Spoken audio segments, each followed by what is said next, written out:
Hello everyone. पिछली video का जो पार्ट हमारा बाकी था, आज हम उस पर बातचीत करेंगे। तो जैसा कि आप सभी को पता है, हम चोल प्रशासन के बारे में पढ़ रहे थे और वहीं से हमने इस वीडियो को छोड़ा था। आइए स्टार्ट करते हैं। चोल प्रशासन की पुनः स्थापना के बात यदि करें तो 9वीं शताब्दी में विजयालय जो है 850 से 871 ईस्वी तक मतलब एक महत्वपूर्ण शासक के रूप में, या यूँ कहें कि पुनः स्थापना के रूप में विजयालय को देखा जाता है। तो विजयालय शासक यहाँ संस्थापक के रूप में आ जाता है और इन्होंने जो है इसके बाद जो शासक बनेगा वो आदित्य प्रथम बनेगा, प्रांतक प्रथम और राजराज प्रथम। यदि बात करें एग्जाम की दृष्टि से क्या क्या इंपॉर्टेंट है, पहले आप इनका क्रम याद करेंगे, विजयालय, आदित्य प्रथम और प्रांतक प्रथम और राजराज प्रथम। तो ये देखिए राजराज प्रथम यहाँ अंतिम रूप में देख रहे हैं हम इसको, और विजयालय को प्रथम के रूप में। ये एचटेट के लिए बहुत ही महत्वपूर्ण है। यदि बात करें आदित्य प्रथम, जो विजयालय के बाद शासक बनता है, उसने राजधानी को जो बनाई थी वो अपनी तंजौर बनाई थी। उसके बाद प्रांतक प्रथम को सिर्फ क्रम में आपने लेना है, ज़्यादा कोई इम्पोर्टेंट इसके लिए कुछ नहीं है। उसके बाद राजराज प्रथम, और जो राजराज प्रथम है इसने बंगाल और बिहार पर विजय प्राप्त की थी और गंगईकोंड की उपाधि धारण की थी। इसके साथ साथ गंगईकोंड चोलपुरम को राजधानी बनाया था। तो ये भी महत्वपूर्ण प्रश्न है, बहुत बार पूछा जाता है। ये भी नेट में भी, एसटेट में भी, सीटेट में भी बहुत बार पूछा गया है। यदि आप पिछले प्रश्नों को देखेंगे तो वहाँ आपको ये चीज़ें नज़र आएंगी। और एनसीईआरटी के लिए तो महत्वपूर्ण है ही। एक और प्रश्न जो बनता है कि सिंह विष्णु के पुत्र महेंद्र वर्मन के समय में पल्लव और चालुक्यों का संघर्ष शुरू हो गया था। ये भी महत्वपूर्ण प्रश्न है। कई बार कॉन्सेप्ट बेस्ड जो प्रश्न बनते हैं वो ऐसे ही बनते हैं कि सिंह विष्णु जो था, जो हमने पीछे पढ़ा था अभी पिछली वीडियो में जिसकी बात की थी, उनका पुत्र रहा है महेंद्र वर्मन, और उसी के समय पल्लव और चालुक्यों के बीच में संघर्ष शुरू हो गया था। इसके बाद यदि बात करें तो चोल शासकों की बात, चोल जो शासन है उनकी बात चल रही है।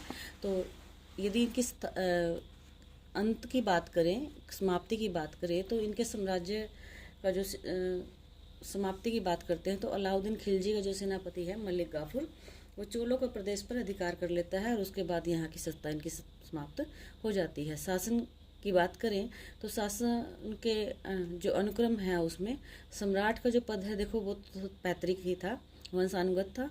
अधिकारियों में जो विशेष है, यदि बात मैं करूं विशेष है, तो उच्च जो अधिकारी है उनको पेरुदनम और निम्न अधिकारी को सिरुदनम कहा जाता था। तो ये आपने सिर से नीचे पैरों से ऊपर इस तरीके से आपने याद कर लेना है। जो उच्च है वो पैरों से ऊपर है और जो निम्न है वो सिर से नीचे है। इस तरीके से आप इसको याद करेंगे तो आपको ये याद हो जाएगा। उडनकुट्टम नामक अधिकारी जो है राजा का निजी सहायक, यदि आपको पूछ ले कि निजी सहायक कौन था राजा का, तो उडनकुट्टम था। ये भी आपके लिए महत्वपूर्ण है, मोस्ट इम्पोर्टेंट में इसको करके लिखिएगा। इसके बाद सैनिक व्यवस्था की यदि बात कर लेते हैं तो सैनिक 70 रेजिमेंटों का उल्लेख हमें अभिलेखों में चोल साम्राज्य के उल्लेख के बारे में पता, शासन व्यवस्था के बारे में वहाँ से पता लगता है कि सेना में 70 रेजिमेंटों का जिक्र यहाँ पर मिला है। श्रेष्ठ नौसेना, हाथी, घुड़सवार और पैदल, ये हर एक शासक का ये महत्वपूर्ण सेना होती थी। और इसमें नौसेना, इनकी नौसेना बहुत महत्वपूर्ण थी, श्रेष्ठ थी भाई ये, इसको आपने ध्यान रखना है। घुड़सवार है, घुड़सवार घोड़े खासतौर से अरब से मंगवाए जाते थे। राजा के जो अंगरक्षक थे, ये भी महत्वपूर्ण है प्रश्न, उनको वेलाइक कारा कहा जाता था। तो वेलाइक कारा क्या थे? राजा के जो अंगरक्षक थे उनको वेलाइक कारा कहा जाता था। योग्य सैनिकों और सरदारों को क्षत्रिय शिरोमणि की उपाधि दी जाती थी। जो योग्य सैनिक थे, सरदार थे, उनको क्षत्रिय शिरोमणि कहा जाता था। ये भी आपके लिए महत्वपूर्ण प्रश्न बनता है। इसके बाद प्रशासनिक इकाइयों की यदि बात कर ले तो साम्राज्य 6 प्रांतों में विभाजित था। प्रांत, ये क्रम इम्पोर्टेंट है, देखिए प्रांत है, प्रांत को मंडलम कहा जाता था और इसके अध्यक्ष को वायसराय कहा जाता था। Very very most important. और इसके बाद कोट्टम, वलनाडु, नाडु। नाडु की सभा को नट्टार कहा जाता था और सभी गांव एवं नगरों के प्रतिनिधि थे। ये नट्टार जो थे, ये जो ग्राम प्रशासन वहाँ का था, जो गांव थे उनके जो प्रतिनिधि हुआ करते थे उनको नट्टार कहा जाता था।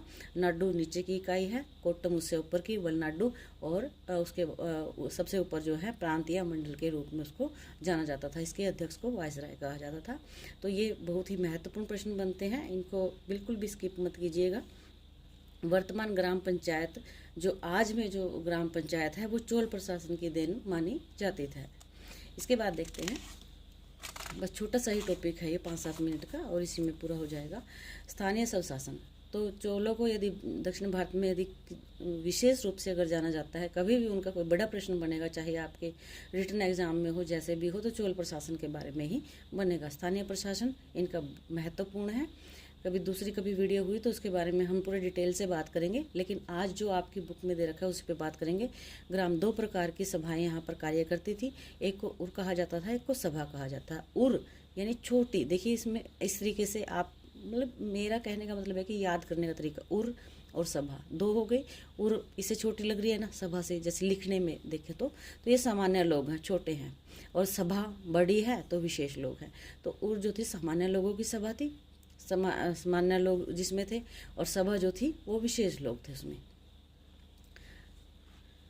इसके बाद यदि बात करें क्रम, मंडल, नाडु और कुर्रम। कुर्रम कई ग्रामों का समूह, ये भी आपने जो है याद कर लेना है।